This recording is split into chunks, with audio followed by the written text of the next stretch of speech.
Okay, so today I'm going to be talking about liver abscesses in feedlot cattle. It's quite a big issue we're finding in Australia because of the drought and the big drought, and the producers are increasing their background feeding with grain just because they don't have pastures to background feed their cows before they go into the feedlot.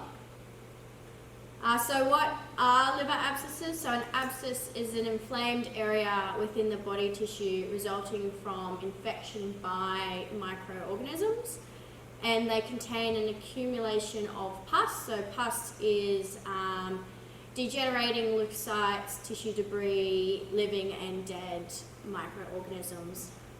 So they are located in the liver of cattle, can be all ages and types of cattle, not just specifically one breed or age bracket. Very common in intensively fed beef cattle. So those cattle that go into feedlots are background fed on grain and then go into consumer markets. So, as I said, a result of bacterial infection, and the pathogenesis starts with ruminal lactic acidosis and ruminitis. So we'll go into that a little bit. So what is lactic acidosis? It is a metabolic disease of cattle.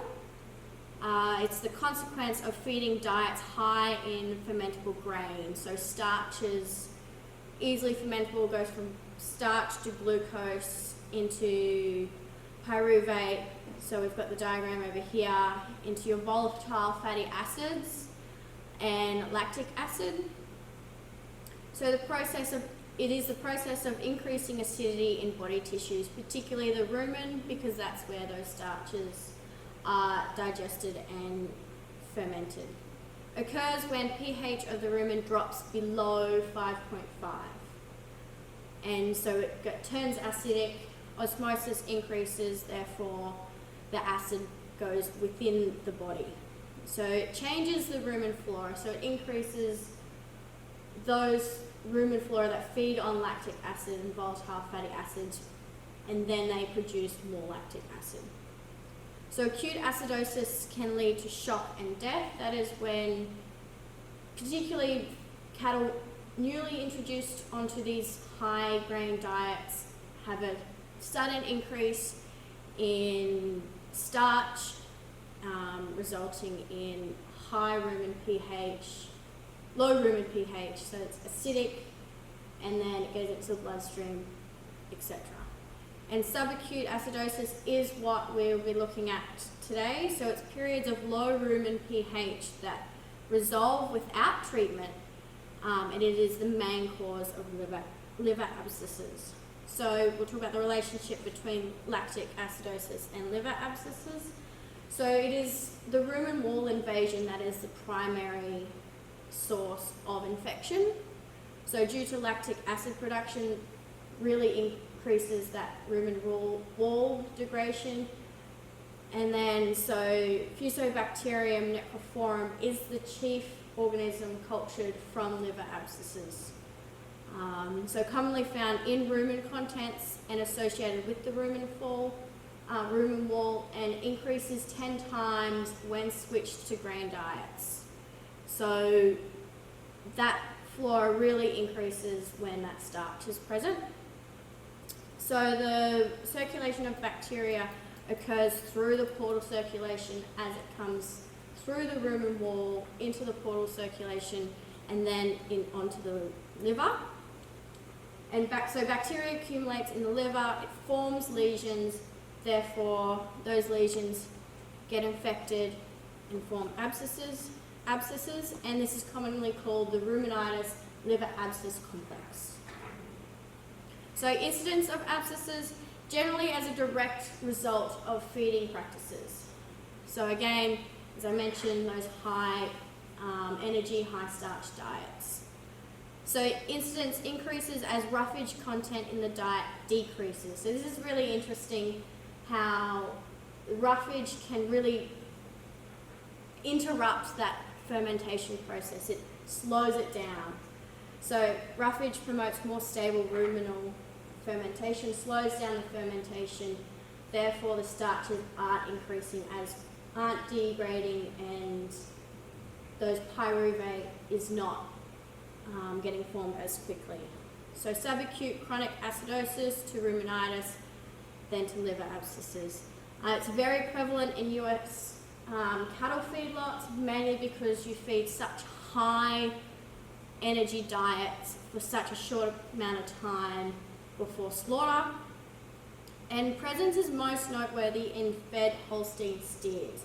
And this is because they spend a longer time on feed to build that muscle growth and that fat deposition, because they are framed, their body composition is slightly different to those beef cattle breeds, because a Holstein steer is from those dairy cattle, those high milk producing, therefore their muscle growth is not as big as beef breeds such as your Angus, your Simmentals, your Limousins, those sorts of breeds. So effects on performance. So it reduces your average daily gain, so the amount of kilos or pounds in America that they put on per day. It will reduce feed intake, reduce feed conversion. It will reduce hot carcass weight. So the carcass weight at slaughter, once it's been,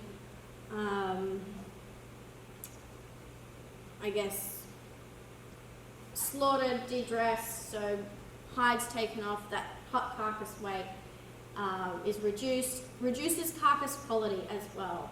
And then it does increase secondary abscesses. So the photo here on the screen, so this is a bull, an Angus bull, that has been exposed to subacute acidosis, leading on to ruminitis and then liver abscesses, and this is his actual body cavity. So you can see this is the liver here, you can see all these abscesses in here, and you can see the wastage in his muscle. So that feed intake has been influenced, and feed conversion, average daily gain reduced. They actually lose weight. So this is photos that I've taken. So I have personal experience with this in feedlots. So I've seen a lot of feedlots and seen this in a lot of cattle. So this is a Wagyu, I think it was a Holstein cross. We do this in Australia a lot because Holsteins have a high marbling factor in their genes, so they marble really well, almost not quite to the point of a Wagyu, but they are certainly higher than an Angus. So this is a Holstein Wagyu cross, and then you can see, so he was found in the feedlot that morning, wouldn't get up, wouldn't move, wouldn't get up, lethargic. You can see his eyes are quite cloudy. His coat is quite mangy, particularly for the season. It should be nice and black and glossy. It's quite hairy, coarse, brown, very dull. And so we had what we found, we did a full autopsy to find out his primary reason. So obviously, cut open, start from the head, work your way down. So through the neck, he had a huge abscess. You can kind of see it here, along the trachea and the esophagus. However, the vet, James, here, didn't believe that that was the cause of his wastage. So the cow was quite thin. I unfortunately don't have a before photo to show you, but thin, wasn't performing well, and the reason they decide to shoot this cow, euthanize it, is because the money that they use to feed these cows for 365 days plus is getting wasted. So there's no point in feeding it when it's not going to perform. So as I said, the primary abscess was here. The large abscess that we believe wasn't the primary issue was found. So we dug further, we went through the lung. So this is the lung here. You can see quite the yellow colouring in the fat, which is an indicator that something is wrong with the liver, that quite jaundice look. And then, so this is the liver here. You can see the abscesses here. We didn't do a full cut through the liver because we didn't feel like we needed to. Obviously, we could see that that was the primary reason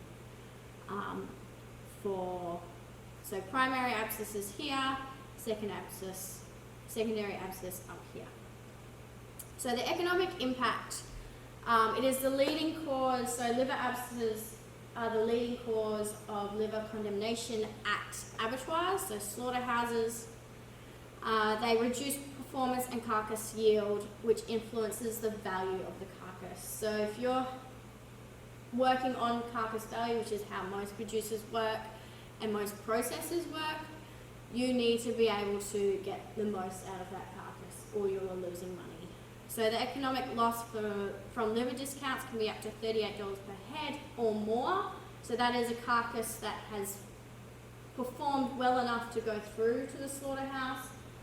However, again, obviously this female, you can see where they've done an ultrasound on her liver to see what's wrong. I can see there's obviously, I don't have a photo of the results, but you can see by her body condition that she has some severe problems with her liver. She's not performing, that average daily gain is lowered to non-existent, to the point where she's probably not eating in the feedlot, or as a dairy, she looks like she's slightly Holstein here, just with her face shape, and she has some white over the udder. And that way we know that she is not performing well, so there's something wrong, do some diagnostics. Liver disease is the main cause for this one. And so the total industry lost is $29.9 million. Here we just have the breakdown to, so 23% condemned, 8% for pet food, so those might be livers that have a small abscess. They will cut that out and use the liver, and then 86% for human consumption. So prevention. So prevention is key. Treating these things is hard because you can't actually see what's going on until it's too late, till those symptoms such as this poor body condition occurs. So antimicrobial feed additives are pretty much antibiotics. So there's 5 approved antibiotics. Tylosin phosphate is the most effective and the most commonly used in the US. So it has been found to have a reduction in liver abscesses. Liver abscesses, and that's because of its reduced growth. So it reduces the growth of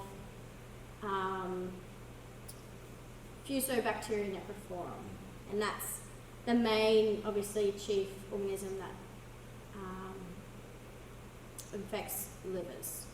So it also has been found to improve feed efficiency and increase dressing percentage. So when you see HGP, so hormone growth promotants or antibiotics used in feeds, it has a dual purpose, often to improve feed efficiency and also reduce liver abscesses. So nutritional management is probably the key factor, mainly because, say, the EU has a ban on any antibiotics or hormone growth promotants in their cattle. So obviously that influences the export value of cattle, and you can't export to the EU if you use those antimicrobials. So slow introduction to high grain diets. This means that you're using feed slowly over a period of months, increasing their grain diet, reducing the roughage content, mainly because the rumen can adapt to high fermentation, just not quickly enough. as putting them straight onto a high grain diet. So avoid under and overfeeding cattle, so good bunk management. So feed bunks, making sure that there is adequate, you're not putting too much in and you're not putting enough, so cows aren't going hungry and they're not overfed. So multiple feeding to balance that intake. So 2 feedings a day opposed to 1, where they're having this high intake of energy, then nothing, then a sudden intake of energy again. Increasing the prickle factor, so that's that roughage again. You can see in this photo that it's got, if you pick up feed, you should be able to, your hand should prick from the roughage. Quality control in feed mixing and adequate bunk space, so you're not having cattle that aren't getting fed as often as most. Yeah. So this is a severe case of liver abscesses. It's quite amazing, some of them. A mess, yeah. Grain processing. So not many people understand that grain processing is a huge factor in feedlot grain diets. So the grain type and degree of grain processing. Processing increases rumen fermentation. That's the key reason why they do it. So rapid fermentation leads to acidosis and liver abscesses. So increasing the fermentation of grain increases your incidence of liver abscesses. So ruminal starch fermentation of dry rolled wheat is 94% compared to high moisture sorghum grain, which is 48. So grains themselves have different fermentation types. So wheat, obviously a lot of starch, we use it in our bread. You can tell, people say it's carbohydrates.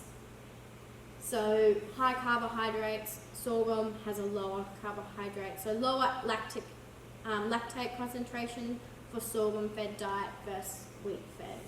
So cracking and dry rolling has the lowest effect on fermentation.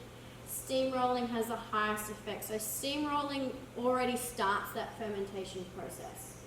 So those grains, they're getting wet, they're steamed, they're heated like they would be in the rumen, so they've already started fermenting, and then they're fed, which means their fermentation rate is a lot higher. Now there are vaccinations that can be used. They've been effective under controlled conditions, so they vaccinate the host animal against Fusobacterium necrophorum and Trichinella pyrogenes. However, it's no great benefit compared to antimicrobials, mainly because they prevent the growth of those 2 bacteria, but not others. So where those bacteria are unable to grow, others can take their place. However, with microbials, it really halts a lot of different bacterials, which is a better option. However, again, you have your problems with antibiotic resistance, your market access, etc. Thank you for Okay, let's listening. give her a round of And applause. my sources. Wonderful There's source. quite a few up there. Questions, comments? I want you to go to that one table where Yes. the livers were graded or something. By there. season? I want you to explain that one. Especially the score. SCAR, 0, 8, Okay. Go ahead. So the score, 0, obviously no liver abscess. Okay, so 0 means none. Yes. Okay. So scars are where there has been an abscess present, however it's healed. And then your minus A, and A plus is the degree of incidence. So an A minus might be one small liver abscess that has not spread throughout the body or hasn't spread throughout the rest of the liver. An A might be 2 small ones, and then A plus would be your multiple. Okay, multiple abscesses. Yes. And so distribution per season. So your A minus, so season non-fed would be your non-grain fed versus your grain fed. Obviously, spring, winter, your grain fed has increased because they're feeding a lot more grain for those seasons because of forage. Okay. Particularly in the US and Canada, this is from the Canadian audit from 2010 and 11, and this is where you know, you have to feed your cattle because unlike Australia, you don't have feed all year round, whereas we generally do, except at the moment, the drought, we don't.